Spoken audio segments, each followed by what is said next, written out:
let you guys know that I actually made my bed because let's be real, my life is a mess and I made it for you all.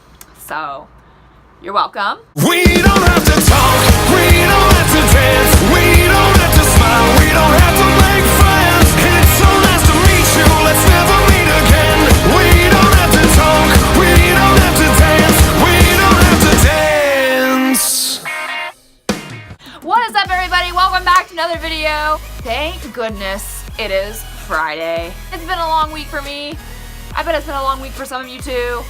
Today's actually been a pretty good day for me though, other than a lot of sass going on in Calculus 3 and people just being down even though it was sunny outside in West Virginia and it's Friday. Yes. But today I decided to do a video about swimming. As you can tell in the intro, I mentioned that I will talk about swimming, but I never really made a video about swimming yet. I am going to be talking about my swim career and how it all started. So this is more of like a story time in some way, but it's not a serious one like my Lost Boys bracelet video that I did on the channel, which if you haven't seen that, I'll put the link in the description. If you do like this video, please give it a thumbs up. If you have any more suggestions, please comment down below. And if you have not subscribed yet, please subscribe. Woo! So let's get started. So I started swimming at the age of 9. I was getting into sports and I was trying out things new. And when I went to swimming, I just fell in love with it. And so I actually started at the age of 9. I felt like with swimming compared to all the sports, I got better and better at it and I loved it more. And like with other sports, I didn't really get better at it. Tried gymnastics, because my mom was a gymnast. I tried ballet, that did not go well. I tried karate for the summer camp and I was terrified. Even though I'm in self-defense now, but that's a completely different story. I tried tennis, but that's only a spring sport and we were trying to find a sport that was year-round. I also tried soccer for like one day and that didn't work.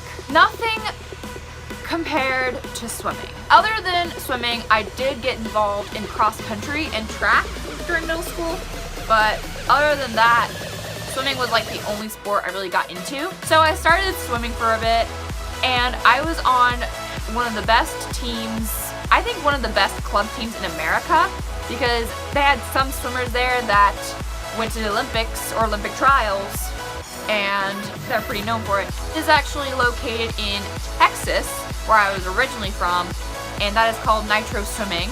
If you haven't heard of it, I suggest you go check it out because it's a really good place. It's pretty clean, the coaches are pretty nice, so you should go check it out, if you live in Texas at least. I started getting into swimming and I liked it more.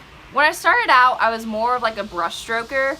I did a lot of breaststroke races and all that. I wasn't into the other ones. I definitely, and I'm still this way, I am definitely not a butterflyer. No matter how many times I try to swim butterfly, I fail at it. Now I'm getting better, but I still fail at it. I did start off with breaststroke and like 25s. In Texas, I was always kind of like the slower one out of everyone else. This is everyone else, and I was kind of like right here. Not at the way bottom, but I was kind of like right there. I was never in like the faster heats and all that. I think it's kind of like a downside if you live in Texas and you want to be a swimmer, is that like it's really competitive there. So in West Virginia, like it's competitive, but like it's not, like I probably would have made it to states in high school if I lived in West Virginia. And in Texas, it's a lot harder to make states. As time went by, I started to get into freestyle a little bit more. I think the very first time I did a 500 free, during practice, I was petrified. I was like, this is too long. I don't like long stuff. And when I did it, I don't remember what I felt like, but I remember it was long. When I got older and all that, I started to do the 500 free a lot, and that's when I realized that I was more of a distance swimmer than a sprinter. Like with butterfly, no matter how many times I try, I cannot sprint, ever. I became a distance swimmer. I started swimming the 500 a lot, and then I started getting to the 1,000 a little bit. I did not start the 1650 yet because I was like, I am not doing that ever. I started getting to longer races, and that's when I knew, like, that is my specialty. I am a distance person. My freshman year in high school, I was still on nitro. However, I got this new coach, and I don't know what it was, but like this coach had the same practice every single day, and that's when I kind of realized that I wasn't getting better. I was actually getting a little bit worse. So my mom and I made a decision to move to a different team to see if I could like get better. We went to this team called Cedar Park swim team, which that was where I originally lived before. I swam for the second fastest group in there for a bit, and I loved it. I loved the coaches. I loved my teammates. It was just great.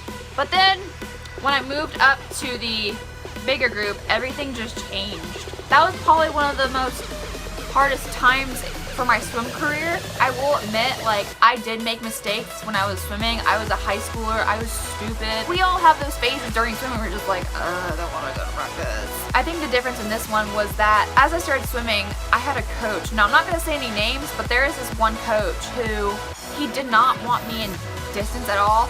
He only wanted me in breaststroke, and there was a time where he was actually the high school coach for the high school. It was called Cedar Park High School, but I went to Vista Ridge High School, and he wanted me to move there, and I had too many friends already. I didn't want to move, and so I decided to stay at Vista Ridge. When he found out that I didn't want to join his team for breaststroke, I think he got upset about it and didn't really like me. He played favorites a lot. One of the things is that like he was also someone who yelled a lot, and I'm not used to yelling. If you all know me, like I do not like it when people yell at me personally. When I was swimming with him, and this was also the time where I did the 1650 for the first time. Actually, is the 1500 meters in long course. It was long course season. I specifically told him, I was like, hey, do you mind if I do a distance set so I can get prepared for this? He's like, oh no, you don't need a distance set. And I was like, yes I do. I need a distance set to be prepared for this. And he said, no, you're not doing a distance set. I was like, why do I even try? So I swam it, and I was crying at the end of this 1500 because I was so tired. I didn't know how to swim it. And my mom was timing for me because, especially if you're swimming distant races, you're required to have a timer and a counter. Now this was in Texas. I don't know how it was in West Virginia. It's probably the same way. But I looked my mom in the eye. I was like, I am never doing that again. But I now swim it in college. My coach, he made me do sprint, and I was becoming a sprinter, and that's not who I was. I could not sprint, and I definitely wasn't getting better. The time where my mom saw that like this coach was just obnoxious, because I think I was having a bad meet one day. I think I swam 1,000 and it was really bad. My coach decided not to tell me or my mom that he decided to scratch me out of the 500 on Sunday. And I told my mom that. She was mad. Oh, not at me, but at the coach. She was not happy with him at all. Nope.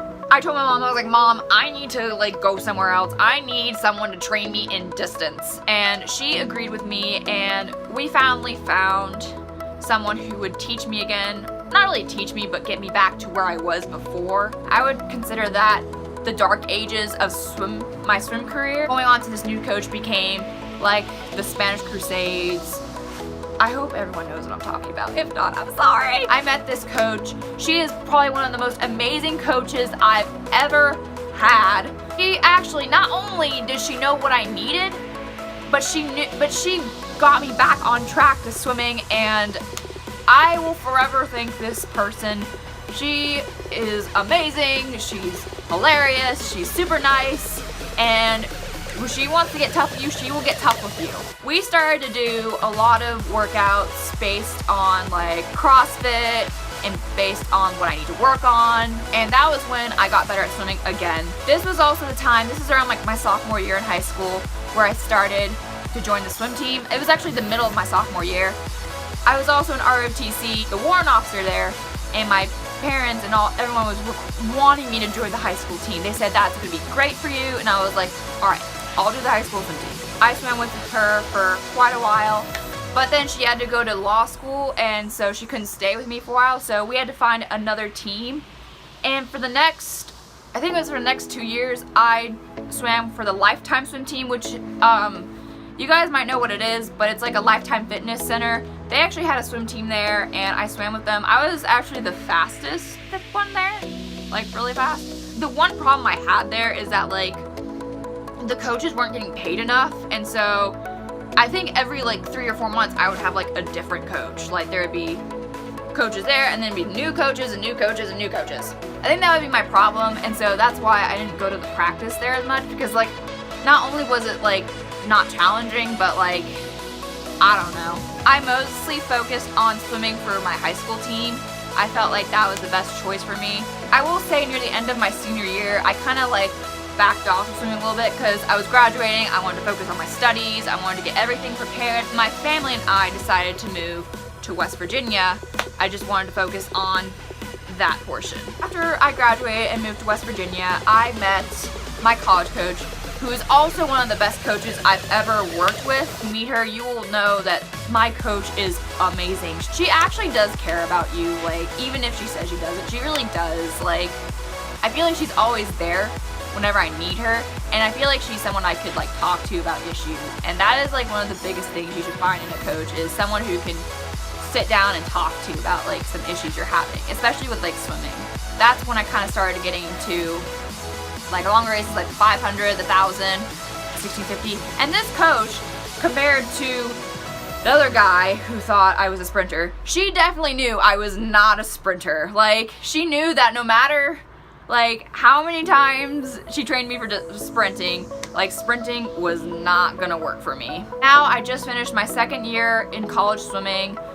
I did amazing at my last meet, which was championship. I dropped so much time.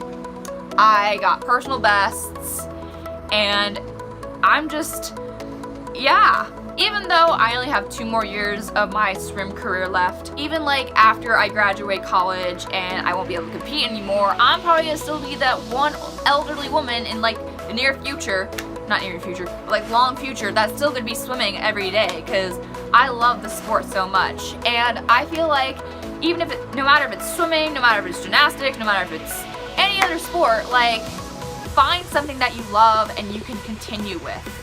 Well guys, that concludes today's video today. Thank you so much for watching. I hope you guys enjoyed. I hope you guys understand this story, because I feel like I've been going like blah, blah, blah, blah, blah, blah, blah. But hopefully you guys understand. Hopefully you guys have a story too. Maybe we can make this a little bit of a trend, like sports tag or something like that, or the athlete tag, where you talk about like your life story and your sport or something like that. I don't know. If you guys like this video, please give it a thumbs up. If you have any more suggestions, please comment down below. And if you haven't subscribed yet, I suggest you go subscribe. I hope you guys have a good day, night, morning, evening, weekend, week, wherever you guys are. Be safe, don't do bad drugs, and I'll see you guys later. Bye!